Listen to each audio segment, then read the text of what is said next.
យល់បរំភើយផ្ការីថៃ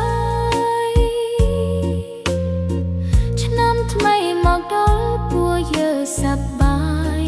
ខ្លាំងណាស់គ្រួសារជួបជុំញញឹមពេញមុខចិត្តរីករាយគ្មានទុក្ខកង្វល់ចូលឆ្នាំហើ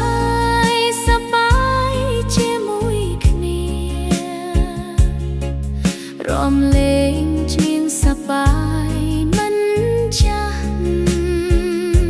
ក្មេងល្អចែកក្រុមលេខគ្នាសុខសាន្តគ្រប់គ្នាក្នុងឆ្នាំថ្មីនេះទឹកស្រោចជូតលៀងអអំពើអាក្រក់សឹងណាងល្អចូលមកពេញផ្ទះយើង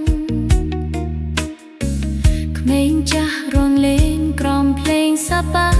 យអនុស្សាវរីយ៍ថ្មីកើតឡើងរៀងរាល់ឆ្នាំចូលឆ្នាំហើយសប្បា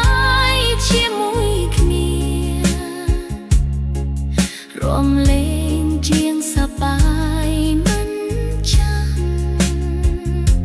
ក្មេងល្អចែកក្រុមលេខគ្នាសុខ